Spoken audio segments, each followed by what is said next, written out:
오늘은 중국에서 있었던 한 이야기를 소개하면서 말씀을 시작하고자 합니다. 어느 참을성 없는 여자가 출산을 하기 위해서 병원에 입원을 하였습니다. 진통이 심해지면서 여성은 남편에게 짜증을 내고 자신의 그 진통이 남편 때문이라고 원망하고 남편 미안해서 쩔쩔매면서 실랑이를 하는 중에 출산을 하였습니다. 이제 남편이 아내에게 이야기합니다. 출산하느라고 너무 애쓰고 힘들었으니까 아기 이름은 당신 마음대로 지으십시오. 그렇게 이름을 짓도록 아내에게 했대요. 아내가 아기를 한참 바라보다가 이름을 불을초 아우제라고 짓자고 했대요. 불을초, 부르는 거죠. 그 다음에 아우제, 초제라는 이름을 지었는데 이 초제라는 뜻이 뭐냐면 동생을 간절히 보고 싶을 때 붙이는 중국식 이름이래요. 조금 전에 아이를 낳을 때 너무 아프다고 소리를 지르고 난리를 치고 그랬지만 힘들었지만 그 후에는 너무 큰 기쁨 때문에 그 통증을 기억지 못하고 또 아우를 볼 생각을 한다라고 하는 이야기입니다. 저는 이 말씀, 이 예화를 통해서 우리의 신앙생활의 여정들은 정말 우리가 이렇게 아우성을 치는 여정이 아닌가 하는 생각이 들어요. 왜 이렇게 힘들지? 왜 이렇게 어려운 일을 겪어야 하지? 라는 생각을 하지만 그 과정을 지나고 하나님이 그 일을 통해서 행하신 일들을 보면서 우리는 하나님을 더 뜨겁게 사랑하게 되어진다 하는 생각을 하게 됩니다. 우리가 하나님의 일을 하면서도 마땅히 해야 되는 일이고 하나님 우리에게 원하시는 일임에도 불구하고 힘들 때가 있습니다. 그때는 그 일의 의미와 그 목적을 또 그것을 행했을 때 누릴 기쁨을 생각하고 마지막에 만날 아버지 그 놀라운 기쁨을 바라보아야 우리는 그 일들을 감당할 수 있습니다. 눈에 보이는 현실은 사람을 자꾸 주저하게 만들고 위축하게 만듭니다. 근데 눈에 보이지 않는 장래의 소망은 우리를 힘을 주어서 움직이게 만든다고 생각되어집니다. 현실은 항상 녹록지 않고 힘들게 느껴집니다. 그런데 여러분 나중에 얻게 될 기쁨, 선한 일을 이루시는 하나님을 기대하면서 오늘 말씀을 같이 생각해 보려고 합니다. 느헤미야서의 배경을 보면 주전 6세기에 바벨론의 느부갓네살 왕이 예루살렘을 무너뜨림으로써 이제 예루살렘이 폐허가 되어집니다. 오랜 시간이 지난 후에 느헤미야가 이 소식을 듣고 수일 동안 슬퍼하면서 하나님께 기도하게 됩니다. 느헤미야는 페르시아 왕 아닥사스다 왕의 술관원이었습니다. 당시의 술관원은 굉장히 높은 고위직의 관리였습니다. 왜냐하면 당시에는 술에 독을 타서 왕을 독살하려고 하는 시도들이 많았기 때문에 아주 왕의 측근만 술관원이 될 수 있었습니다. 그래서 왕에게 특별히 신임받는 사람이었던 느헤미야가 술관원으로 발탁돼서 세워졌습니다. 이 술관원은 매일매일 왕을 대면하고 왕과 국정을 의논하는 그런 고위직 관리였다는 거죠. 느헤미야는 왕에게 간청하게 됩니다. 예루살렘 성벽을 재건하도록 허락을 받게 되고 예루살렘에 이제 도착해서 기도하고 계획한 일을 수행하는 그런 과정을 보여주고 있습니다. 저는 오늘 말씀을 통해서 두 가지를 같이 생각해 보고 싶습니다. 왜 느헤미야는 예루살렘 성벽을 재건하려고 했는가? 재건의 목적과 이유가 도대체 무엇인가? 그것을 통해서 우리는 어떤 일을 할 때 어떤 관점을 가지고 그 일을 도모해야 하는지 하는 것을 배웠으면 좋겠고요. 두 번째는 그렇게 선한 일을 도모하는 중에도 대적들이 있어서 방해와 공격이 있다는 거죠. 이 선한 일을 행하는 과정에 만나는 대적과 그 공격과 그런 방해를 어떻게 대응해야 하는가를 우리 삶에서 적용할 수 있었으면 좋겠다 하는 생각을 하게 됩니다. 오늘 말씀 11절에서 16절까지는 느헤미야가 예루살렘에 와서 비밀로 예루살렘 성벽들을 탐사하는 내용이 나옵니다. 도착한 지 3개월에 걸쳐서 이제 수상궁에서부터 와서 이제 3개월에 걸쳐서 예루살렘에 도착해서 단 3일을 쉬고서 아무도 모르게 몇 명의 사람들만 데리고 자기가 이곳에 왜 왔는지 와서 무엇을 할 것인지 아무 얘기도 하지 않고 예루살렘을 탐사합니다. 그리고 정확하게 예루살렘 성벽이 어떤 형편인지, 성벽이 무너지고 불타고 일부분은 짐승이 지나갈 수 없을 정도로 폐허가 되어 있는 그런 진상을 보게 됩니다. 왜 느헤미야는 은밀하게 이 일을 진행했을까요? 저는 느헤미야는 이 일에 방해가 있을 것을 예측했다고 생각되어져요. 대적들이 사전 방해를 할까봐 그것을 방어하기 위해서 자기의 계획을 노출하지 않습니다. 귀국해서 제일 먼저 성벽을 탐사를 하게 되죠. 어떤 상황인가 정확하게 보고자 합니다. 저는 이걸 보면서 무슨 생각을 하냐면 믿음으로 우리가 어떤 문제를 만난다는 것은 그 문제를 그냥 외면하는 것이 아니고 그 문제를 놓고 그냥 무조건 기도하는 것이 아니고 정확한 진상을 파악하고 있는 느헤미야를 보게 됩니다. 성벽을 통해서 현실의 상황이 어떤지를 상황을 정확하게 분석합니다. 그리고 성벽 중건을 하기 위해서는 어떤 계획을 세워서 해나갈지를 준비하는 상황이라고 여겨져요. 그리고 이 모든 현실의 파악을 하고 어떻게 진행해야 되겠다는 계획을 세우고 17절 18절을 보면 유다 백성들을 통해서 성벽을 재건하자고 호소합니다.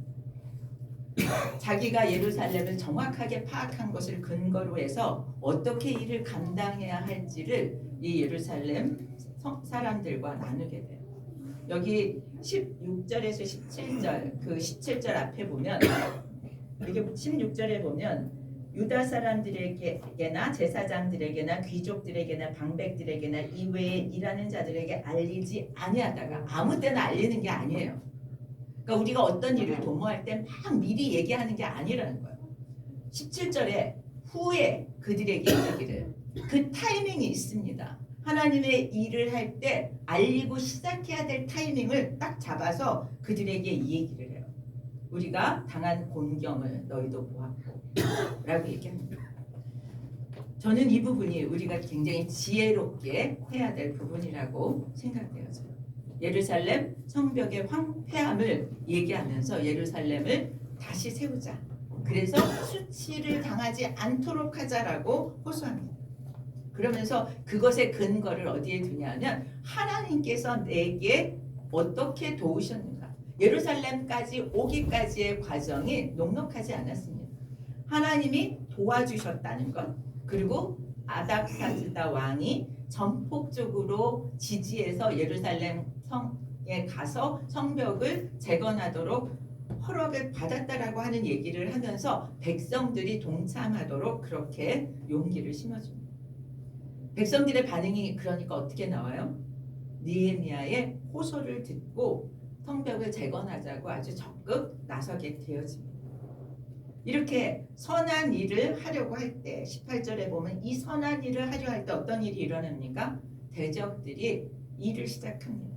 그들이 협박하고 또 그것에 대해서 느헤미야가 반박하는 내용이 19절, 20절에 나오게 됩니다. 사마리아의 총독이었던 산발랏, 또 암몬의 도비야, 또 아라비아의 게셈, 이들이 힘을 합칩니다. 근데 아라비아의 게셈은 그 당시에 굉장히 영향력이 있었던 총독이었다고 해요.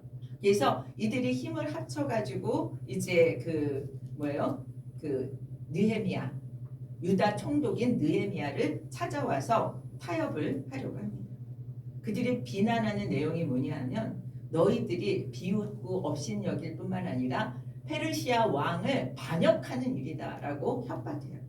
그런데 그 근거가 있습니다. 그 전에 페르시아 왕 아닥사스다 왕이 그 성벽을 재건하고자 할 때 반대하는 그런 내용의 과거가 있었습니다. 그걸 근거로 해서 반대를 하는 거죠. 그런데 느헤미야는 이미 어떻게 했어요? 아닥사스 왕의 허락을 받고 왔어요. 그리고 그 일은 누가 했다고 믿는가 하면 그 일은 하나님이 해주셨다고 믿었습니다. 하나님이 이스라엘을 형통하게 하심으로 자신들이 예루살렘 성을 잘 중건할 것이다라고 그들의 비웃음을 일축해버립니다. 그리고 그들은 뭐예요? 권리도 기업도 없을 것이라고 얘기해요.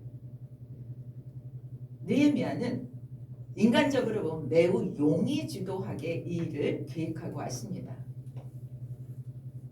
페르시아에서부터 예루살렘에 오기까지 하나님의 도우심이 있었고 아닥사스 왕이 협조할 수 있도록 설득했고 그리고 또 와서 미리 충분히 현실에 대한 그 상황을 파악하고 계획을 세웠고 그 일을 진행하기 위해서 백성들을 설득했습니다. 그리고 하나님의 도우심으로 그들의 백성들의 마음이 움직여졌고 그리고 그 일을 시작하는데 방해가 있으니까 겁나지 않아요. 왜? 하나님이 주도하신 일이기 때문에 하나님이 하실 것을 믿었기 때문에 그들의 업신여김과 비웃음과 또 협박에 굴하지 않게 되었습니다. 느헤미야를 보는 인간적인 관점은 용의주도하지만 느헤미야는 하나님의 하시는 일이었기 때문에 이렇게 주도적으로 용기 있게 할 수 있었다고 저는 생각되었습니다. 그런데 느헤미야가 훌륭한 것이 있어요. 내가 아닥사스 왕과 얼마나 친밀해서 그의 허락을 받았는가 이런 거 얘기하지 않고 하나님이 도우셨다는 이야기만 합니다. 여러분, 저는 이걸 보면서 저도 참 많이 반성했습니다. 하나님이 하신 그 모든 주권에 의해서 이루어진 일이었는데도 도왔던 사람들을 그들에게 감사하지 말라는 것이 아니라 그들에게 더 초점이 맞춰졌었던 저 자신을 보면서 느헤미야 같은 믿음을 가져야 되겠다는 생각을 하였습니다. 하나님의 도우심을 강조하고 아닥사스 왕의 허락보다 그것을 더 강조했다는 것은 하나님의 주권을 철저히 신뢰했다는 것을 보게 됩니다. 저는 오늘 이 말씀을 통해서 느헤미야가 예루살렘 성벽을 재건하려는 이유 그리고 그 과정에서 만나는 반대 그것을 통해서 우리가 일상에서 만나는 문제에 대해서 저는 이유와 목적을 우리가 발견하고 또 그것을 어떻게 감당해야 되는지에 대해서 하나님이 우리에게 통찰력을 주시기를 원합니다. 느헤미야가 예루살렘 성벽을 재건하려고 했던 이유가 우리 본문 중에 나와 있습니다. 어디 나와 있죠? 17절에 나와 있어요. 17절 끝에 보면 자 예루살렘 성을 건축하여 다시 수치를 당하지 말자. 여러분 하나님께 초점이 맞춰지는 삶이 되기를 축복합니다. 하나님은 우리가 수치를 당하기를 원하시지 않으십니다. 회복해서 수치를 당하지 않는 삶으로 우리의 삶을 전환할 수 있기를 축복합니다. 느헤미야는 유다 백성이 더는 수치를 당하지 않기를 바랬기 때문에 예루살렘 성벽을 재건해야 된다고 얘기해요. 백성들을 모으고 자신이 본 예루살렘 성의 그 황폐함을 설명하고 다시는 수치를 당하지 말라고 호소합니다. 이 호소는 우리에게 주시는 호소이기도 하다고 저는 생각해요. 느헤미야는 이스라엘 상황을 어떻게 설명하냐 하면 곤경에 처했다. 그리고 지금 수치를 당하고 있다라고 본 거예요. 여기 17절에 보면 우리가 당한 곤경이라고 얘기해요. 우리가 당한 곤경은 무엇입니까? 예루살렘 성이 파괴되고 대적자들에게 계속해서 고통을 당하고 그런데 거기서 벗어날 수 없는 그런 포로의 상황에 있습니다. 이것이 그들이 당하고 있는 고통입니다. 우리가 당하고 있는 고통을 보십시오. 우리가 당하고 있는 고통이 무엇인가에 대해서 정확하게 우리도 볼 수 있어야 한다고 생각되어집니다. 당시 1차 포로 귀환으로 예루살렘 성은 재건이 되었습니다. 그런데 아직 성벽은 무너진 상태였어요. 포로 귀환자들의 만난 우리가 당한 고통은 지금 느헤미야랑 상관이 없다라고 볼 수도 있었어요. 그는 페르시아 왕의 술관원으로 아주 잘 살 수 있었습니다. 아주 편안하게 부귀 영화를 누릴 수 있었어요. 그런데 우리가 당한 고통이라고 얘기하면서 유다의 고통을 자기의 고통으로 여겼습니다. 공동체는 그런 것이 공동체라고 여겨집니다. 누군가의 고통이 나의 고통으로 여겨져서 함께 할 수 있어야 우리는 하나 되는 공동체라고 여겨집니다. 느헤미야는 자신의 당한 고통으로 여기면서 포로 귀한 자들의 고통을 자기 문제로 삼았습니다. 그리고 귀한 자들이 적극적으로 동참하도록 이야기하죠. 예루살렘 성벽을 다시 세워야 하는 이유는 뭐예요? 수치를 회복하는 것이에요. 그런데 수치는 경제적으로 또 어려운 것뿐만이 아닙니다. 이 성벽이 무너짐으로 어떤 일이 일어나냐면 이방민들이 마음대로 오고 갈 수 있게 돼요. 이방민들이 오고 감으로 말미암아 우상을 섬기고 악행을 범하는 그런 영적인 타락이 동시에 일어날 수 있기 때문에 계속해서 그것을 훼손된 그대로 두게 되면 뭐예요? 그들은 점점 더 수치를 당하고 고난을 당하는 상황으로 빠질 수 있다는 거죠. 느헤미야는 하나님의 마음은 유다 백성이 곤경과 수치에서 건져지는 것이라고 확신했습니다. 그리고 그것에 부르심을 받았다고 자신의 사명을 깨달은 거예요. 그래서 예루살렘까지 수산성에서부터 석 달에 걸쳐서 먼 거리를 달려왔습니다. 저는 우리가 작지만 우리가 만나는 이 세상에서 일어나는 모든 일들에 대해서 사건과 사고와 자연재해로 고통당하는 자들, 또 우리 가까이에 있는 가족 또는 가까이에 있는 친구, 이웃이 당하는 문제들에 대해서 어떤 태도를 가져야 하는가를 오늘 말씀을 통해서 우리가 같이 보아야 된다고 생각합니다. 느헤미야는 이스라엘이 당한 곤격과 안타까운 처지를 방관하지 않았다는 거죠. 내 문제로 받아들이고 우리의 문제로 삼았다는 것입니다. 그래서 그는 수산성에 잘 살 수 있었지만 예루살렘 성까지 왔습니다. 어떻게 보면 지나치게 오지랖이 넓다라고 얘기할 수 있겠죠. 그런데 하나님의 사람은 하나님의 사람들에 대해서 오지랖이 넓어야 하는 것이라고 생각합니다. 예루살렘 성벽 재건에 자기는 거기 있지도 않은데 뭐예요? 쫓아와서 그것을 세우자고 앞장섭니다. 52일 만에 성벽이 뭐예요? 완공돼요. 52일. 생각할 수 없는 것입니다. 한 사람이 나서서 기도하고 계획을 세우고 사람들을 동원하고 그 일을 진행했더니 52일이에요. 그리고 우리 느헤미야를 읽으면서 같이 깨달은 건 집 앞에 있는 성벽을 재건한 사람, 또 멀리 있는 데 가서 재건한 사람, 이렇게 일을 다 할 수 있는 그런 계획들을 세웠다는 거죠. 우리가 만나는 모든 문제들에 대해서 우리는 영적인 안목을 가지고 사건과 사고를 바라봐야 한다고 생각되어져요.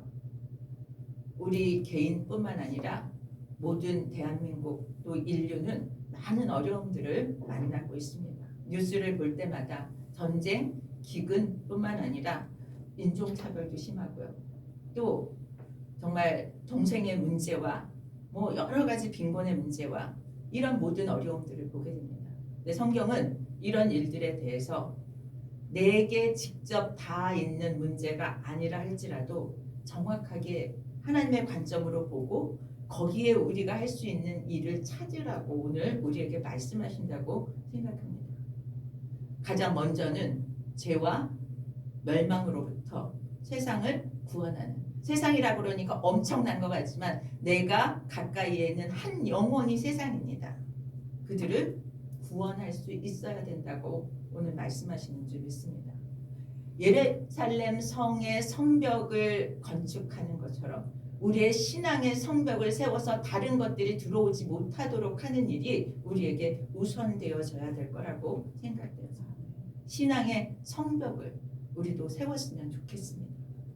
세상에 하나님의 심판이 임할 때 그 성벽 안으로 들어오는 사람들을 구원할 수 있는 그런 우리의 공동체가 되기를 바랍니다.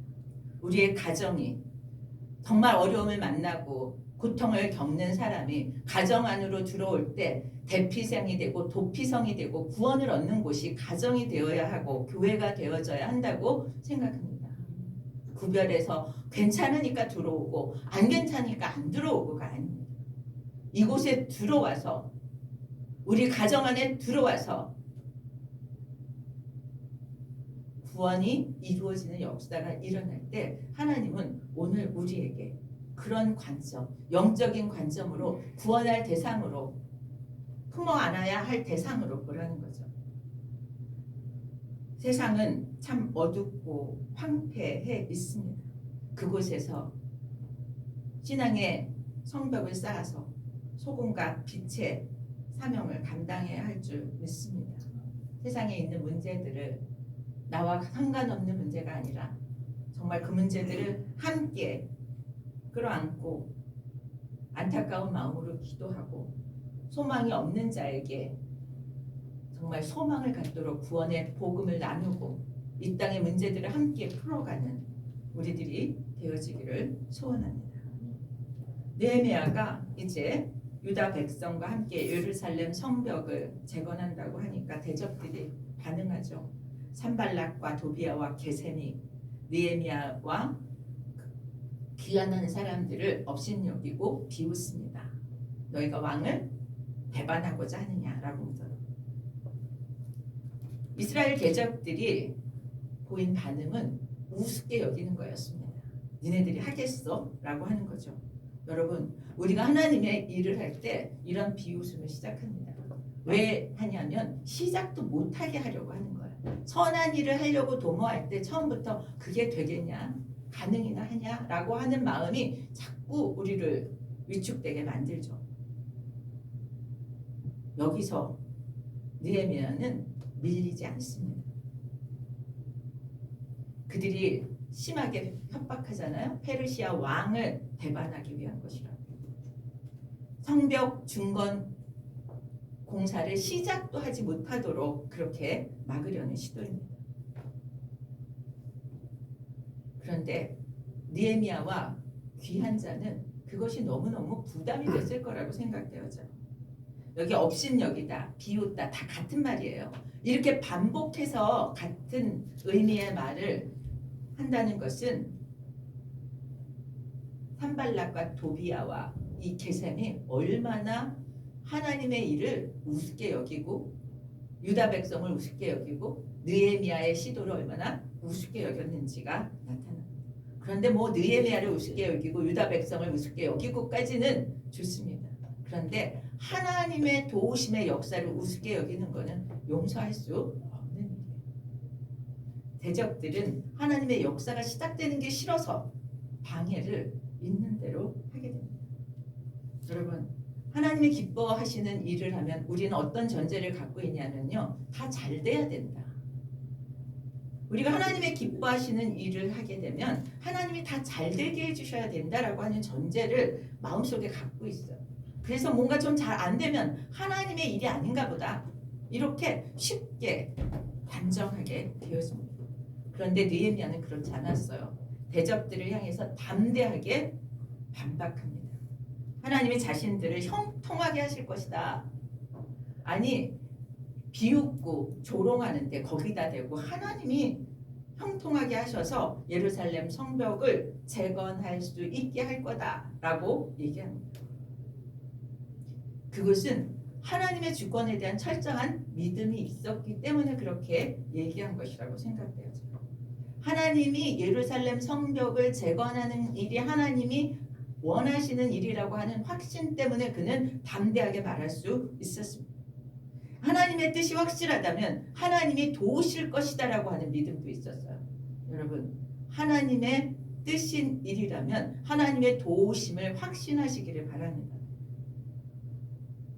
느헤미야의 대답은요, 그들의 질문과 너무나 동떨어진 동문서답이에요. 페르시아 왕을 배반하느냐라고 묻는데 대답이 하나님이 형통하게 하실 것이다. 이것은 느헤미야의 대답이 아니라 느헤미야의 신앙 고백이었습니다. 여러분, 우리의 신앙 고백이 확실할 때 하나님의 역사를 보게 됩니다. 그는 대적의 조롱과 비웃음에 초점을 두지 않았어요. 그들에게 관심이 없었습니다. 거기에 관심을 보이지 않았어요. 저들이 나를 비난하는 것을, 저들이 나를 조롱하는 걸로 위축되지 않았습니다. 다만 이 모든 일을 주관하시고 행하실 하나님을 바라보았습니다. 여러분, 진짜 집중하는 일이 있으면 나머지 아무것도 안 보이는 경험 해보셨어요? 진짜 내가 중요하다고 하는 일에 집중하면 나머지가 아무것도 안 보입니다. 하나님이 주신 일이라고 확신되어서 하는 일을 할 때 수많은 공격과 방해가 있지만 그것이 문제가 되지 않을 수 있는 것을 믿으시고 담대하게 그 일에만 집중할 수 있기를 축복합니다. 눈앞에 닥친 시험과 연단에 집중하지 말고 그 일을 이루시고 도우시는 하나님께 집중하고 그분께 초점을 맞춰서 그 문제를 극복하게 될 수 있게 되기를 축복합니다. 악한 권세를 이기신 예수 그리스도의 이름으로 사단의 괴계를 파쇄할 수 있기를 예수 그리스도의 이름으로 선포하십시오. 우리 그리스도인들은 하나님의 뜻에 순종할 때 대적의 방해가 뒤따를 수 있다라고 하는 것을 겁내지 않기를 축복합니다. 느헤미야가 무너진 성벽을 재건하려고 수산궁에서 예루살렘까지의 먼 길을 왔을 때 기다린 것은 형통한 길이 아니라 조롱이었습니다. 하나님께 순종하고 나아갈 때 형통하게 다 잘 되지 않아도 그것이 하나님의 뜻이라면 끝까지 갈 수 있는 믿음의 백장들이 있기를 축복합니다. 우리가 하나님의 뜻이라고 믿고 가다가 신나게 시작했는데 어려워서 위축되는, 그래서 이전으로 돌아가는 사람들이 많이 있습니다. 내가 원하는 결과들이 잘 보이지 않을 때 이것이 하나님의 뜻이 아닌가 보다라고 하고 이전의 상태로 돌아가려는 경향들이 있습니다. 그런데 느헤미야는 얼마든지 돌아가면 편하게 살 수 있었지만 아닥사스 왕의 뭐예요? 술관원으로 다시 돌아가지 않았습니다. 편한 과거를 찾아가지 않았습니다. 그리고 예루살렘 성벽을 재건하는 데 집중했습니다. 여러분, 하나님의 일을 하는 데 있어서 끈질김과 인내로 나아가기를 바랍니다. 어떤 상황에서도 느헤미야는 하나님의 뜻을 순종했습니다. 대적들의 집요한 방해에도 흔들리지 않고 공사를 진행했더니 52일 만에 완공되었습니다. 우리는 가다가 자꾸 흔들립니다. 그래서 자꾸 시간을 연착시켜요. 밀리게 해요. 똑바로 하나님께 집중해서 가면 52일 만에 끝나는 일을 자꾸 휘둘려서 휘청거리다 보면 너무 시간을 오래 걸리고 고생을 하게 됩니다. 하나님의 인도를 절대적으로 신뢰함으로 하나님의 일을 경험하게 되기를 축복합니다. 그렇습니다. 우리가 만나는 상황이나 대적이 우리의 눈에 너무 커 보일 수 있습니다. 그리고 커 보입니다. 크기도 합니다. 그러나 우리가 그리스도인이라면 느헤미야처럼 택하신 백성과 함께 하시는 하나님이고 내가 택한 백성이라는 확신과 함께 하나님의 선하신 손길이 그것보다 더 크다라고 하는 믿음으로 나아갈 수 있기를 축복합니다. 우리의 상황보다 더 크신 하나님의 손길이 역사하기를 믿으시길 축복합니다. 지금 상황을 뛰어넘어 지금의 우리를 인도하시는 하나님께서 결국은 선한 결과로 우리의 인생을 만들어 주실 것을 믿고 하나님만 바라보기를 원합니다. 우리를 통해서 선한 일을 이루시는 하나님을 경험하기를 기도하며 기대하며 예수 그리스도의 이름으로 저와 여러분을 축복합니다. 다 함께 일어나서 546장 찬양하겠습니다.